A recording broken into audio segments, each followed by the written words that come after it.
బ్రాహ్మణుడికి ఉండవలసిన గొప్ప ఐశ్వర్యమేమి అంటే తృప్తియే. ఆ తృప్తి వలన కలిగిన సంతోషం. సంతోషో హి ద్విజన్మనాం ఉద్యమం శత్రుహననం. క్షత్రియుడికి ఉండవలసిన ఆభరణం ఏది అంటే శత్రువుల్ని సంహరించడంలో పూనికతో ముందుకు వెళ్ళగలగడం. భూషణం భూతిమిచ్చతాం. ఈ ముగ్గురికి ఇవి మూడు భూషణములు అంటాడు వ్యాస భగవానుడు. అలా వ్యాప్తిం పొందక వగవక ప్రాప్తంబగు లేశమైన 10,000 తృప్తించందని మనుజుడు సప్తద్వీపములనైన చక్కంబడునే అంటాడు వామనమూర్తి. అసలు దొరికిన దానితో తృప్తి పడడం అనేటటువంటిది అలవాటు లేనటువంటి బ్రాహ్మణుడికి 7 ద్వీపములను తీసుకొచ్చి ఇచ్చేశానన్నా కూడా ఇంకా తృప్తి ఉంటుందా? ఇచ్చిన వాడి చొక్కా కూడా ఇచ్చేస్తే బాగుండదు. కాబట్టి తృప్తి అన్నది లోపల ఉండాలయా. 3 అడుగులు 3 అడుగులు 3 అడుగులు అంటామే, నాకు ఆ 3 అడుగులు చాలు, 3 అడుగులు ఇచ్చానను సంతోషిస్తాను అంటే ఆయన వింధ్యావళిని పిలిచి, పిల్లాడు 3 అడుగులు 3 అడుగులు అంటున్నాడు, ముచ్చటగా ఉన్నాడు, ఆ 3 అడుగులే దానం చేస్తా అని బంగారు పళ్ళెని తెప్పించి అక్కడ పెట్టి, రమ్మా మానవకొత్తమ లిమ్మా నీ వంచితమ్ము లేదనకిత్తున్ చెమ్మా అడుగుల ఇటురా నిమ్మా కడుగంగవలయు నేటికి తడయం. కాళ్ళు కడిగి దానం చెయ్యాలి. అందుకని బంగారు పళ్ళెం అక్కడ పెట్టి, ఏది నీ కుడిపాదం జాపి అందులో పెట్టు, కుడిపాదం కడిగి ఎడంపాదం కడగాలి, కుడికాలు పెట్టి కడుగుతాను అన్నాడు. వామనమూర్తి తీసి తన బుజ్జి పాదాన్ని ఆ పళ్ళెంలో పెట్టారు. ఆయనంటే బ్రహ్మచారిగా ఉన్నారు కానీ లక్ష్మీదేవి మహాపతివ్రత నిత్యానపాయనికి ఒక అలవాటు ఉంది. ఆమె నిద్ర లేచినదాదిగా శ్రీ మహావిష్ణువు యొక్క పాదముల మీద తన నొసటన ఉన్నటువంటి కుంకము యొక్క ముద్ర పడేటట్టుగా మోకాళ్ళ మీద వంగి నమస్కరిస్తుంది. శంకరాచార్యులు వారి సౌందర్యలహరి చేస్తూ అమ్మవారి అవయవాలన్నీ సున్నితంగా ఉంటాయి కానీ అమ్మవారి మోకాళ్ళు మాత్రం గరుకు తేలిపోయాయి అన్నారు. ఎందువల్ల అంటే పరమశివుడు కనపడినప్పుడల్లా మోకాళ్ళ మీద వంగి నమస్కరించి ఆమె మోకాళ్ళు గరుకెక్కిపోయాయి అన్నారు. అలా వామనమూర్తి తన పాదాన్ని చాపి కుడిపాదాన్ని పళ్ళెంలో పెట్టారట. పోతన గారు అన్నారు, ఏమి దర్శనం పొందారో మహానుభావుడు. బలిదైచ్చేంద్రకరద్వయీకృత జల ప్రక్షాళన వ్యాప్తి కింజలజాతక్షుడు సాచయోగి సుమనః సంప్రార్థిత శ్రీదమున్ కలితానమ్ర రమాలలాట పదవీ కస్తూరికాసాదమున్ నళినామోదము రత్ననూపరము నానావేదమున్ పాదమున్. ఆ పాదము అనేకమైనటువంటి పద్మముల చేత పూజింపబడిన కారణం చేత ఆ పాదమే పద్మమై సుగంధములను విరజిమ్ముతుంటుంది. అసలు ఆ పాదమే లోకంలో పెద్ద పద్మం. పాదము పద్మం ఎలా అవుతుంది? భగవంతుడి విషయంలో హస్తారవిందం, పాదారవిందం, ముఖారవిందం, నయనారవిందం అన్నీ అరవిందాలే, అన్నీ పద్మాలే అంటాం. ఏడు పద్మం అని ఎందుకంటామంటే పద్మం ఎక్కడుంటే అక్కడికి వెళ్ళి తుమ్మెద వాలుతుంది. తుమ్మెద ఏదో కాదు, మన మనసే. మన మనసు 5 ఇంద్రియాలతో కలిపి తుమ్మెదకి షట్పది అని పేరు. 6 అంటే మనసు 5 ఇంద్రియములు కలిసి భగవంతుని యొక్క ముఖం చూసినా, కళ్ళు చూసినా, పాదాలు చూసినా తుమ్మెద పద్మంలోకి ఒరిగిపోయినట్టుగా ఒరిగిపోయి మకరంద పానం చెయ్యాలి. అందుకనది పద్మం. అంతేగాని పువ్వులా ఉంటుందని కాదు దాని అర్థం. నిరంతరము పద్మముల చేత ఆరాధింపబడినటువంటి శ్రీమన్నారాయణుని యొక్క పాదములు పద్మముల వాసనలు గుబాళిస్తూ ఉంటాయిట. వేదములు అందెగా కలిగినటువంటి పాదములు ఆ పాదములు. ప్రతిరోజు లక్ష్మీదేవి నమస్కరించిన కారణం చేత ఆమె లలాటమునందు ఉన్నటువంటి కస్తూరి తిలకం ఆయన పాదములకు అంటుకున్నటువంటి ఆ పాదములను కడగడానికి ఉద్యుక్తుడయ్యాడు. ఉద్యుక్తుడై ఆ వింధ్యావళి నీళ్లు పోస్తుంటే కాళ్ళు కడుగుతున్నాడు. కడుగుతూ విప్రాయ ప్రకట వ్రతాయ భవతే విష్ణుస్వరూపాయతే తత్ప్రామాణ్య విధే త్రిపాదస్య ధరణిం దాస్యామి యంచున్ కృపాక్షిప్రుండై ధనుజేశ్వరుండు బడుగుం చేసాచి పూజించి బ్రహ్మప్రీతం అని ధారబోసె భువనం ఆశ్చర్యము పొందగా. ఆ దానం చెయ్యడానికి కృతకృత్యుడైపోతున్నాడు. పరిగెత్తుకొచ్చాడు శుక్రాచార్యుల వారి గురువు గారు. ఉరే ఉరే ఉరే ఉరే ఉరే ఎంత పని చేసేస్తున్నావురా? వచ్చినవాడు వామనమూర్తి బ్రహ్మచారి బ్రాహ్మణుడు అనుకుంటున్నావు. కాదు కాదు కాదు కాదు, సాక్షాత్తు శ్రీమన్నారాయణుడు రా వచ్చినవాడు. నిన్ను మోసగించడానికి బ్రాహ్మణ వటువుగా వచ్చాడు. నువ్వు కాని 3 అడుగులు దానం చేశానని నీళ్లు విడిచిపెట్టావో ఉత్తర క్షణంలో 1 అడుగుతో భూమిని కొలుస్తాడు, ఇంకొక అడుగుతో ఆకాశాన్ని కొలుస్తాడు, 3వ అడుగు నీ తల మీద పెట్టి పాతాళానికి తొక్కేస్తాడు. రాజ్యం ఇంద్రుడికి ఇచ్చేస్తాడు. ఇవ్వనను పర్వాలేదు. వారిజక్షులందు వైవాహికములందు ప్రాణవిత్తమాన భంగమందు జగిత గోకులక్ర జన్మరక్షణమందు బొంకవచ్చు నగము పొందడధిప. ఏం పర్వాలేదు, నేను చెప్తున్నాను గురువుగారిని నీకు నీతి. వారిజాక్షులందు ఆడవారి విషయంలో అబద్ధాలు చెప్పచ్చు, ఇప్పటిది కాదు, రాక్షస నీతి. కోటేశ్వరరావు గారు చెప్పారు భాగవతంలో ఉంది అని పాటించమని నేను చెప్పట్లేదు. అది రాక్షస నీతి. వారిజాక్షులందు వైవాహికములందు పెళ్ళిళ్లలో అబద్ధాలడచ్చు. మళ్ళీ చెప్తున్నా, ఇవన్నీ ఆ నీతి. ఇప్పుడు పాటించమని కాదు. వారిజాక్షులందు వైవాహికములందు ప్రాణ విత్త మాన భంగమందు, ప్రాణము విత్తము మానము పోతున్నప్పుడు బొంకవచ్చు నఘము పొందడదిప, అబద్ధమాడినా పాపమేం రాదు. కాబట్టి నేను ఇస్తానన్నానా ఎప్పుడన్నానను పర్వాలేదు, నా మాటలు వక్రీకరించాడు అన్నట్లుగా మార్చేసేయి పర్వాలేదు అన్నాడు. అంటే బలిచక్రవర్తి చూసి అన్నాడు, మహానుభావ, మీరు గురువుగారే, ఇస్తాను అన్న నన్ను మళ్ళీ ఇవ్వను అని అనమంటారా? బ్రతకవచ్చునొడల ప్రాణంబులుండిన బ్రతుకుగలిగనేని బ్రతుకుగలదు. నేను ఒంట్లో ప్రాణం పోయినా నాకు పర్వాలేదు, కానీ నేను ఇచ్చిన మాట మాత్రం తప్పరు. పైగా నా ముందు చెయ్యి చాపినవాడు, దానం పుచ్చుకోవడానికి సిద్ధపడ్డవాడు ఎవరు? ఏ సామాన్యుడైన వాడు కాడు. అందరికీ ఇలా అనడం తప్ప, అందరికీ ఇలా పెట్టడం తప్ప ఒకరి దగ్గర చెయ్యి చాపవలసిన అవసరం లేనివాడు. ఇప్పటి వరకు బ్రహ్మాండంలో ఎప్పుడూ ఎవరి దగ్గర చెయ్యి చాపనివాడు మొట్టమొదటిసారి నా దగ్గర చాపుతున్నాడు. పెట్టడం తప్ప పుచ్చుకోవడం చేత కాని వాడికి ఇచ్చిన వాడిని మొట్టమొదటిసారి నేనే అవుతున్నాను. బహుశా ఆఖరి వాడిని కూడా నేనే అవుతాను. అటువంటి అదృష్టం నాకు పడితే కాదంటారేం గురువుగారు? ఆ చెయ్యే మామూలు చెయ్యా? మీరు విష్ణువు చెయ్యి అంటున్నారు. అది ఆదిం శ్రీసతి కొప్పుపై తనువుపై అంశోత్తరీయంబుపై పాదాబ్జంబులపై కపోలతటిపై పాలిండ్లపై నూత్న మర్యాదంచెందుకరంబు క్రిందగుట ఆపై నా కరంబుంటమేల్ కాదే రాజ్యము విద్యమం తటతమే కాయంబు నాపాయమే. ఆ చెయ్యి సామాన్యమైంది, అది నూత్న మర్యాద చెందుతుంది. నూత్న మర్యాద అన్న మాటకు అర్థం ఏంటంటే, ఇలా చెయ్యేశాను అనుకోండి, నేను అబ్బా ఆయన చెయ్యేశారండి అని అవతలవాడు మురిసిపోవాలి. అంతేగాని నేను ఆయన మీద చేస్తే ఆ రెండని ఆయన కూడా చెయ్యేశాడు అనుకోండి, ఇంకేం గౌరవం. నూత్న మర్యాదం చెందు అంటే చెయ్యి వేస్తే అవతల వాళ్ళు ఇవాళ మహానుభావుడు ముట్టుకున్నాడండి అని మురిసిపోయాం అనుకోండి. అలా మనం మురిసిపోతే మన మీద ఎవరు చెయ్యేశారో వాళ్ళ చెయ్యి నూత్న మర్యాద పొందిందంటారు. అందరూ లక్ష్మీదేవి కడగంటి చూపు పడితే చాలని కోరుకుంటారు. లక్ష్మీదేవి ఏం కోరుకుంటుంది? ఆయన తన వంక చూస్తే చాలని కోరుకుంటుంది. ముగ్ధా ముహుర్విదధతి వదనే మురారే ప్రేమత్రపా ప్రణిహితాని గతాగతాని మాలాదృశోర్మధుకరీవ మహోత్పలేయా సామే శ్రియం దిశతు సాగర సంభవాయా అంటారు శంకరాచార్యుల వారు కనకధారా స్తోత్రంలో. అమ్మవారు చూడ్డం కూడా ఎలా చూస్తుంటుంది అంటే శ్రీ మహావిష్ణువుని ఇలా ఇలా చూస్తూ ఉంటుంది. ఎందుకంటే ఇలా చూస్తే బాగుండదు బతిక, ఏమిటి అలా చూస్తుంది ఆవిడ వాళ్ళు ఆయన్ని అంటారని ఇలా చూసుకుంటూ ఉంటుంది. ఇలా చూసుకుంటున్నప్పుడు ఎందుకు అలా చూస్తుందంటే ముగ్ధ అన్నారు శంకరాచార్యులు. తన భర్తే అయినా స్వతంత్రించి ఇలా చూడడానికి పిల్లలందరూ ఉన్నారు, బాగుండదని సిగ్గుపడుతూ అలాగని భర్తని చూడకుండా ఉండలేక చూడాలన్న కోరిక అస్తస్తమానం తన్నుకొస్తుంటే క్రీగంట చూద్దామని ఇలా ఆయన వంక చూస్తుంటే ఆయన తనని ఇలా చూసేటప్పటికి నేను తనని చూస్తున్నానని చూసేశాడని చూపు వెనక్కి తిప్పుకున్న లక్ష్మీదేవి మళ్ళీ ఒక్క నిమిషం ఉండి చూడకుండా ఉండలేక మళ్ళీ చూస్తుంటే ఆయన చూస్తే సిగ్గుపడి మళ్ళీ తిప్పుకుంటుంటే ఆ కలుసుకున్న చూపులు అటు ఇటు తిరిగితే నల్ల తుమ్మెదల బారులతో దండలు కట్టినట్టుందమ్మా అన్నారు శంకరాచార్య. ముగ్ధా ముహుర్విదధతి వదనే మురారే ప్రేమత్రపా ప్రణిహితాని గతాగతాని మాలాదృశోర్మధుకరీవ మహోత్పలేయా సామే శ్రియం దిశతు సాగర సంభవాయా.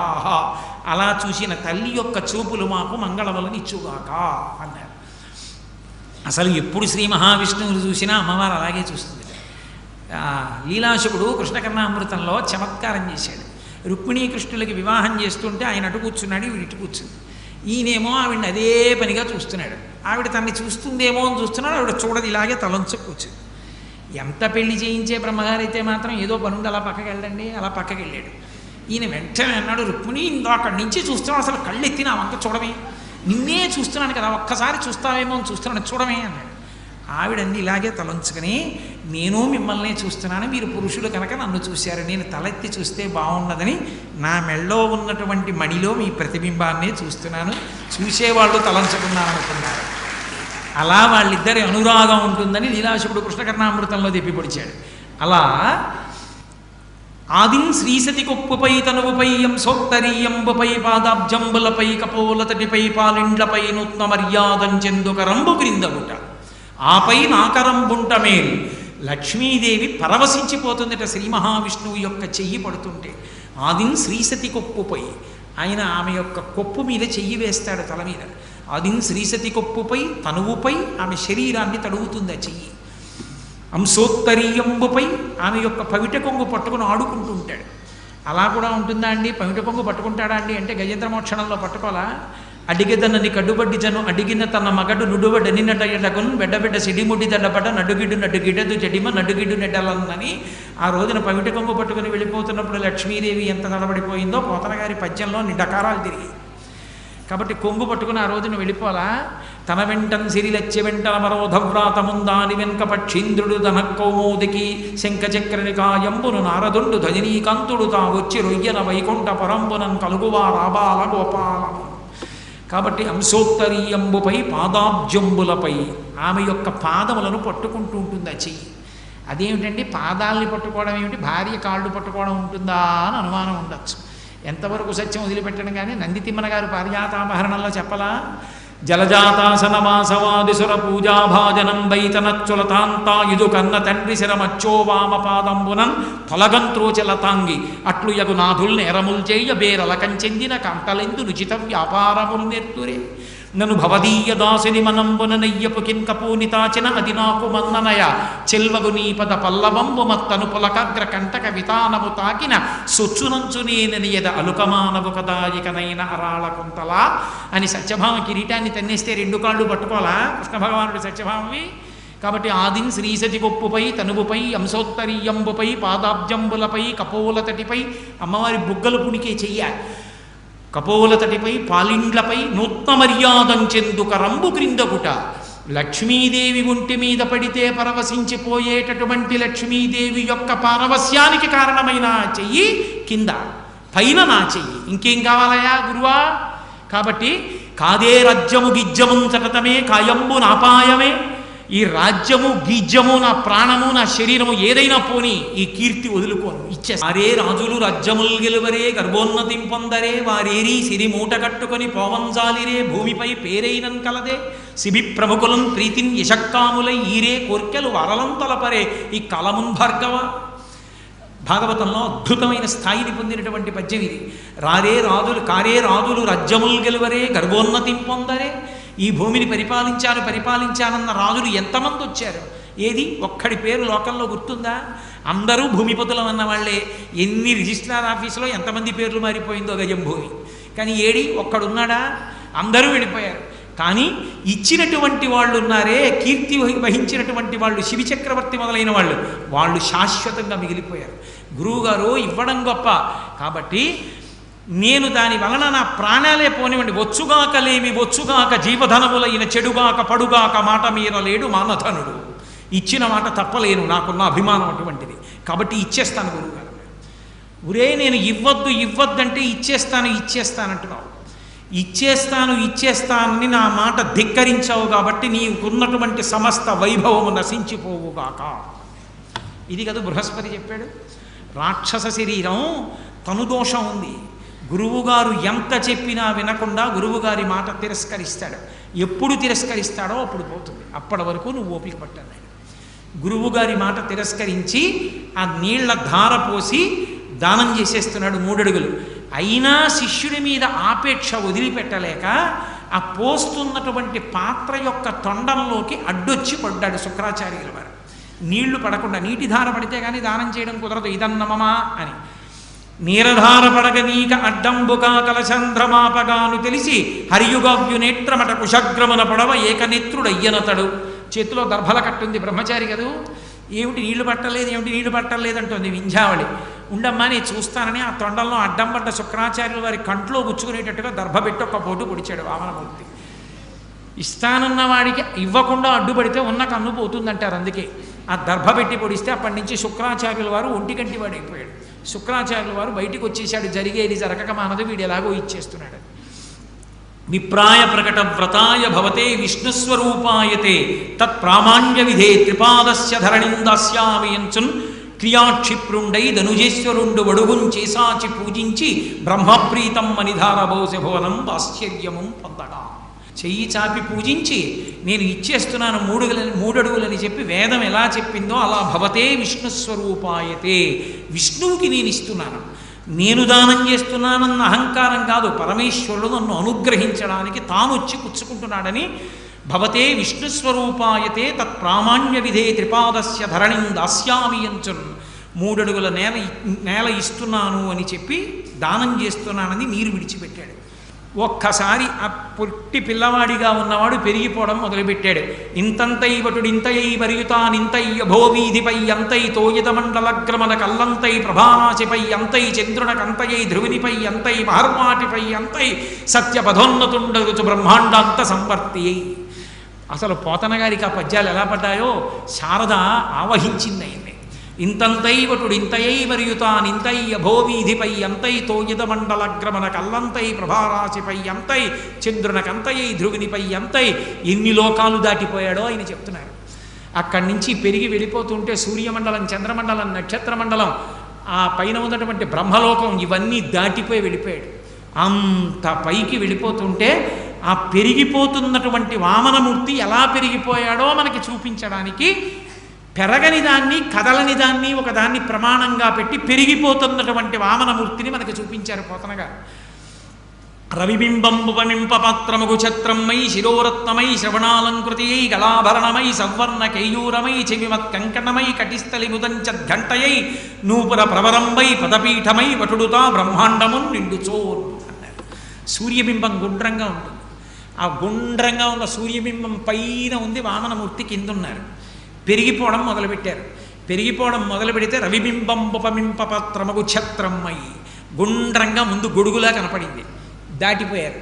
దాటిపోతే ఛత్రమై శిరోరత్నమై, తల మీద పెట్టుకున్న రత్నంలా అయిందంటే దగ్గరికి వచ్చేసింది. ఇంకా పెరిగిపోయారు.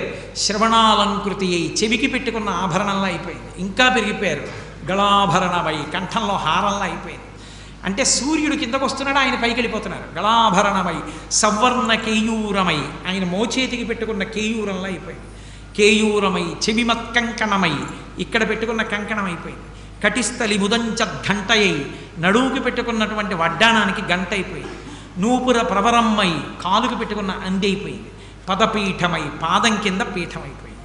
అంటే అక్కడున్న సూర్యుడు ఆయన పాదం కిందకు వచ్చాడు, ఆయన పైకి వెళ్ళిపోయాడు. ఒక పదము కింద నుర్వి పంకజమునంటుకున్న కొమరు దాల్చే, ఒకటి మీద దమ్మి కొదిగిన తేటినా వెలిసే మిన్ను నృప త్రివిక్రమమున అన్నారు.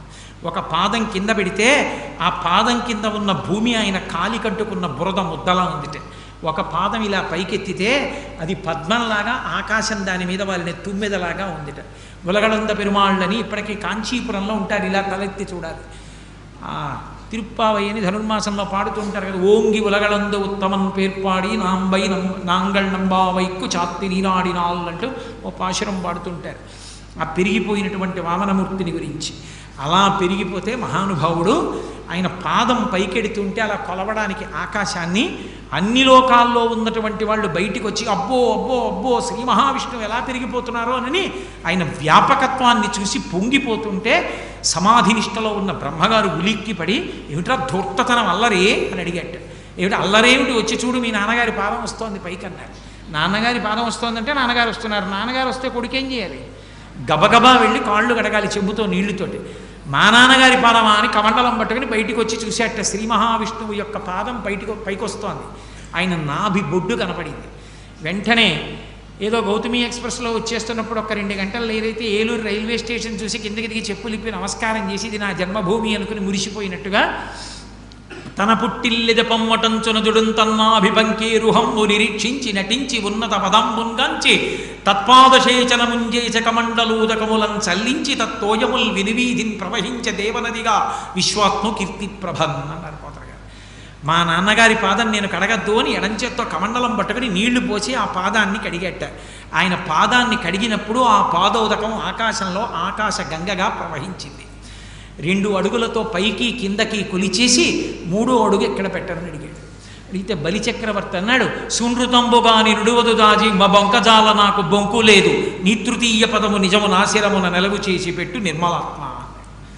నా నోటి వెంట అబద్ధం రాదు. 3 అడుగులు ఇస్తానన్నాను, ఇస్తాను. 1 అడుగు భూమి 1 అడుగు ఆకాశం కొలిచావు, 3వ అడుగు నా తల మీద పెట్టాడు. వెంటనే వరుణపాశములతో బంధించేశారు. రాక్షసులందరూ శ్రీ మహావిష్ణువు మోసం చేశాడు, రాజ్యాన్ని ఆక్రమించాడన్నాడు, మీద పడ్డారు. ఆయన జోలికి వెళ్ళకండిరా, మహానుభావుడు ఇచ్చినవాడాయనే, పుచ్చుకున్నవాడాయనే, కాలం మనకి కలిసి రాలేదు, వ్యతిరేకమైంది అన్నాడు. రాక్షసులు పారిపోయారు, వరుణపాశాలతో కట్టేసి నిలబెట్టారు. నిలబెడితే వింధ్యావళి ఏడిచింది, మా ఆయన చేసిన తప్పేమిటి, నువ్వు విష్ణువని తెలిసి కూడా ఇచ్చేశాడు, అందుక ప్రతిఫలం ఆయన్ని వరుణపాశాలతో కట్టావని. ప్రహ్లాదుడు గబగబా బయలుదేరి వచ్చాడు. ఇంద్రపదవిని పొందినప్పుడు 100 కమలాల మాల వేశాడు మనవడి మెళ్ళలో. వస్తుంటే అప్పటి వరకు అన్ని పోయినా ఏడవని బలిచక్రవర్తి ఏడ్చాడు. ఎందుకు ఏడుస్తున్నామన్నారు. పోయాయని ఏడవట్లేదు, ఇంత మహాభాగవతుడైనటువంటి మా తాతగారు నడిచేస్తుంటే ఆయన కాళ్ళ మీద పడ్డానికి వీలు లేకుండా నన్ను వరుణపాశాలతో కట్టేశారు, ఇలా అనలేకపోయానని ఏడుస్తున్నానన్నాడు. వచ్చి ఆయన అన్నాడు, శ్రీ మహావిష్ణువు వంక చూసి వామనమూర్తితో, ఇతనికి ముందు నీవింద్రపదం విచ్చి నేడు తిప్పుటయును నెరయమేలు మోహనాహంకృతి గర్వాంధ తమస వికారంబు దానిమాంపి కరుణ రక్షించుటయుగాక శిక్షించుటే తత్వజ్ఞనకు మహీంద్రత్వమేల నీ పాదకమలంబు నియతి కొల్చిన దాని పోలునే సురరాజ్య భోగభరత గర్వమేపార కన్నులు కానరావు చెవులు వినరావు చిత్తంబు చిక్కుబడును సేవలన్నయు మరచు నీ మహిమమాంపి మేలు చేసితివి నీ మేర మీటి చూపి అన్నాడు. ఎందుకయా దిక్కుమాలిన ఇంద్రపదవి? ఆ ఇంద్రపదవిలో ఉన్న దగ్గర నుంచి అహంకారంతో చెవులు వినపడవు, కళ్ళు కనపడవు, భగవంతుడు కనపట్టు, ఉంది పదవి అధికారం అని చెప్పి అహంకారం. మంచి పని చేశావు, ఏ ఇంద్రపదవి నువ్వు ఇచ్చావో ఆ ఇంద్రపదవి నువ్వే ఓడగొట్టేశావు, ఇప్పుడు నా మనవడు హాయిగా నువ్వు సేవించుకుంటాడన్నాడు. అందరూ మోసం చేశాడు బలిచక్రవర్తి అంటుంటే శ్రీ మహావిష్ణువు అన్నారు, యవ్వని కరుణింప నిశ్చయించితివా నీ అఖిల విత్తంబునే లపహరింతు సంసార గురుమద స్తబ్దుడై ఎవడు తెగడి లోకమునన్ను ధిక్కరించు వాడెల్లకాలంబు అఖిల యోనుల యందు పుట్టుచు దుర్గతి పిందు పిదప విత్త వయోరూప విద్యా బలైశ్వర్య కర్మ జన్మ గర్భ ముడిగి ఏక విధమున విమలుడై ఎవ్వడుండు వాడు నా కొరకు రక్షింపవలయువాడు. నేను వాడిని పాడు చేయలేదయా, మీరందరూ పాడు చేశారనుకుంటున్నారు. నేను పెట్టే పెద్ద పరీక్ష ఏమిటంటే, ఎవరిని రక్షించాలనుకుంటానో వాడివన్నీ కూడా నేను పుచ్చుకుందాం అనుకుంటాను. వాడు ప్రీతితో ఇచ్చేస్తాడో ఇవ్వడో చూస్తాను. నెగ్గాడు పరీక్షలో. ఆయన్ని నేను పాడు చేయడం ఏమిటి? మీరు అనుకుంటున్నారు నేను పాడు చెయ్యను. సంసార గురుమద స్తబ్దుడై తెగడి లోకమునన్ను ధిక్కరించు వాడెల్లకాలంబు అఖిలయోనుల యందు పుట్టుచు పిదప విత్త వయో రూప విద్యా బలైశ్వర్య కర్మ జన్మ గర్వ ముడిగి ఏక విధమున ఇవనుడై ఎవ్వడుండు వాడు నా కొరకు రక్షింపవలయువాడు. నాకు ఈ డబ్బుంది, నాకు ఈ ఐశ్వర్యం ఉంది, అధికారం ఉంది, అందం ఉంది, పొడుగ్గా ఉన్నాను, పొట్టిగా ఉన్నాను అనేటటువంటి సమస్తమైనటువంటి అహంకారములను పరిత్యజించి నేను ఆయన యొక్క కింకరుణ్ణని, నాకు దాసానదాసుడై బతుకుతున్న వాణ్ణి రక్షించడం నా కోసం రక్షిస్తున్నాను తప్ప వాడి కోసం కాదు. అంత పరమభక్తుడైన వాణ్ణి రక్షించకపోతే నేనున్నానని లోకం నమ్మదు. నేనున్నానని నమ్మాలి అంటే నన్ను నమ్ముకున్న వాణ్ణి రక్షించాలి. వాణ్ణి రక్షించకపోతే నేనున్నానని ఎవరు అనుకోరు. కాబట్టి వాణ్ణి రక్షిస్తున్నాను అనుకోకండి, నన్ను నేను రక్షించుకుంటున్నాను. అటువంటి వాణ్ణి ఎందుకు రక్షించను? సావర్ణి మనువు వేళకు దేవేంద్రుండకు నితడు దేవతలకు దుర్భాసితమగు నాచోటికి రావింతును వందు మీద రక్షింతుదయన్. ఇంద్రుడి రాజ్యం ఇంద్రుడికి ఇచ్చేయాలి కాబట్టి, అదితికి మాటిచ్చాను కాబట్టి రాజ్యం పుచ్చుకున్నాను. యుద్ధం చెయ్యలేదు, చంపలేదు. ప్రహ్లాదుడి మనవడు, ఎందుకు చంపుతాను? ఈ రాజ్యాన్ని ఇంద్రుడికి ఇచ్చేస్తున్నాను, సుతుల లోకాన్ని బలిచక్రవర్తికి ఇస్తున్నాను. నా సుదర్శన చక్రం నిరంతరం ఆయన పక్కన నిలబడి ఉంటుంది. ఆయన మీద 10 దిక్కుల నుండి ఆజ్ఞ కూడా ఉండదు. ఎవరైనా ఆయనకి వ్యతిరేకంగా ప్రవర్తిస్తే నా చక్రం వాళ్ళని సంహరిస్తుంది. సావర్ణి మనువు వేళ వచ్చినప్పుడు నేనే అతన్ని ఇంద్రపదవిలో కూర్చోబెడతాను. తదనంతరము చూడడానికి కూడా సాధ్యం కానటువంటి వైకుంఠ పదానికి రప్పించి మోక్ష పదవినిచ్చి నాలో ఐక్యం చేసుకుంటాను. అంత గొప్ప పదవినివ్వాలనుకున్నాను తప్ప ఆయన్ని మోసం చెయ్యాలని నేను అనుకోలేదని సుతల లోకాన్ని